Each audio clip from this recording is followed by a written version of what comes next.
हरिः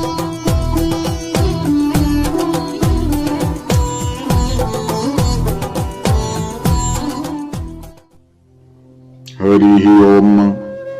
अस्मसाने सुराक्रीडाः अस्महरपिशाचा सचराचिता भस्मलेप सर्वनिरोटिपरिकरः अमङ्गलशीलं तव भवतु नामखिलं तथापि अस्मत्तृष्णां वरद परं मंगलमषि। हर हर महादेव। मैं आचार्य रुद्रेश्वरन आप सभी को अभिवादन करता हूं। विगत चल रहे शिव महापुराण के अंतर्गत विद्येश्वर संहिता के 15वें अध्याय का आज श्रवण करेंगे। विषय बहुत रोचक है। देश, काल, पात्र और दान का विचार। ऋषियों ने कहा, समस्त पदार्थों के ज्ञाताओं में श्रेष्ठ सूत जी, हमें अब देश, काल और दान का वर्णन करके सुनाइए। तो श्री सूत जी कहते हैं कि पहले देश का वर्णन सुन लो। अपने घर में किया देव यज्ञ शुद्ध गृह के फल को देने वाला होता है। गौशाला स्थान में घर के किए गए देव यज्ञ के 10 गुना, और जबकि जलाशय का तट गौशाला से 10 गुना है। और जहां तुलसी, बेल और पीपल के वृक्ष का मूल हो, वह स्थान जलाशय तट से भी 10 गुना अधिक महत्व देने वाला है। देवालय उससे भी अधिक महत्व रखता है। देवालय से 10 गुना महत्व रखता है तीर्थ भूमि का तट। उससे भी अधिक है नदी का किनारा, तथा उससे 10 गुना उत्कृष्ट है कि किसी तीर्थ के नदी का तट। इससे भी अधिक महत्व रखने वाला है सप्तगंगा का तट, जिसमें गंगा है, गोदावरी है, कावेरी है, ताम्रपर्णी है, सिंधु है, सरयू है, रेवा नदियां आती हैं। इतना ध्यान रखिए। इससे भी 10 गुना अधिक फल जो है वो समुद्र तट पर पूजन करने से प्राप्त हो जाता है। और समुद्र तट पर पूजन करने से भी 10 गुना अधिक फल पर्वत की चोटी पर पूजन करने से फल प्राप्त करता है। और सबसे अधिक महत्वपूर्ण स्थान वह होता है जहां वास्तविक रूप में साधक का मन रम जाए। हाँ, जहां साधक का मन रम जाता है वही स्थान अत्यधिक उत्कृष्ट हो जाता है। तो श्री सूत जी ने देश का वर्णन करने के पश्चात काल का वर्णन किया। उसे सुनिए। सतयुग में यज्ञ, दान आदि से संपूर्ण फलों की प्राप्ति होती है। त्रेता में तिहाई, द्वापर में आधा, कलयुग में इससे भी कम फल की प्राप्ति होती है। परंतु शुद्ध हृदय से किया गया पूजन फल देने वाला होता है। इससे 10 गुना फल सूर्य संक्रांति के दिन, उससे भी अधिक 10 गुना फल अगर तुला और मेष की संक्रांति है, तथा चंद्र ग्रहण में उससे भी अधिक 10 गुना फल मिलता है।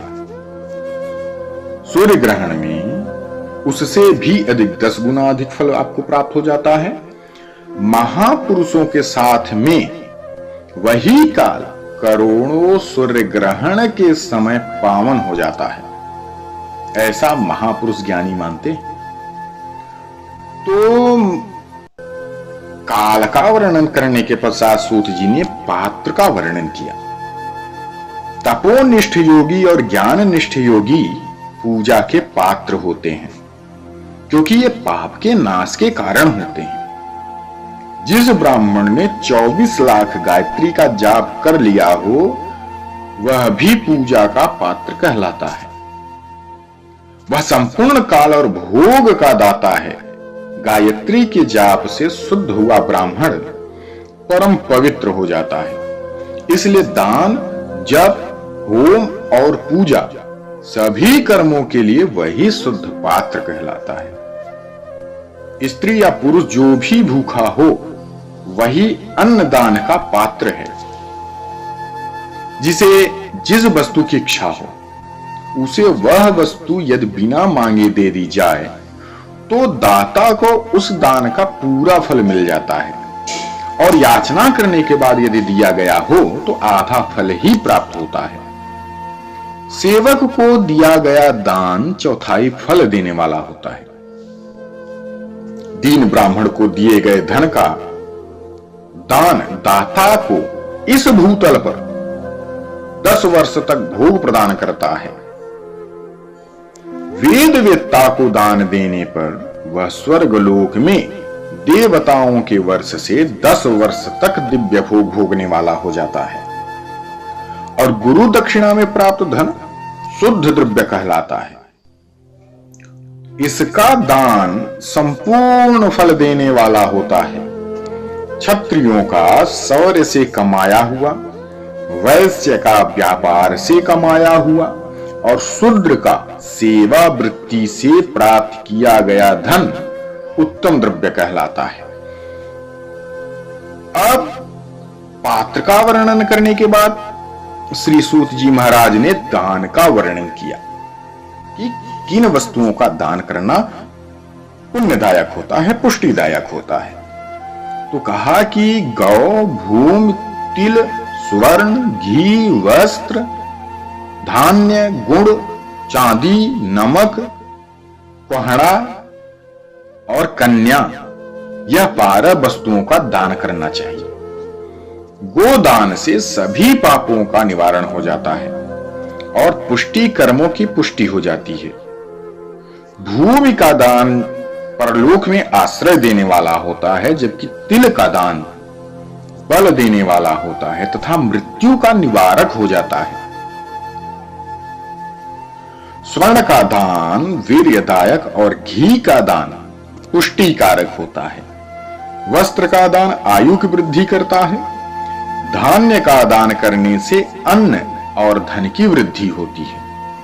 गुड़ का दान मधुर भोजन की प्राप्ति कराता है।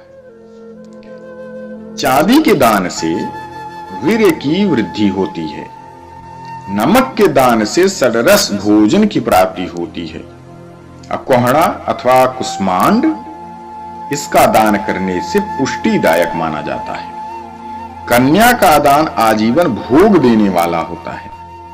जिन वस्तुओं से श्रवण आदि इंद्रिय तृप्त होती हैं, यदि उनका दान करें, वेद और शास्त्र को गुरुमुख से ग्रहण करके कर्मों का फल अवश्य मिलता है। इसे ही उच्च कोटि की आस्तिकता कहते हैं। भाई, बंधु अथवा राजा के भय से जो आस्तिक लोग हैं वह निम्न श्रेणी के होते हैं। जिस मनुष्य के पास धन का भाव है वह वाणी और कर्म द्वारा ही पूजन करे। तीर्थ यात्रा और व्रत को शारीरिक पूजन माना जाता है। तपस्या और दान मनुष्य को सदा करना चाहिए। देवताओं को तृप्ति के लिए जो कुछ दान दिया जाता है वह सब प्रकार से भोग प्रदान करने वाला होता है। इससे इस लोक और परलोक में उत्तम जन्म और सदा सुलभ होने वाले भोग प्राप्त हो जाते हैं। ईश्वर को सब कुछ समर्पित करने पर एवं बुद्धि से यज्ञ व दान करने से मोक्ष की प्राप्ति होती है। आज के लिए बस इतना ही। हर हर महादेव। 15वां अध्याय आज संपूर्ण हुआ।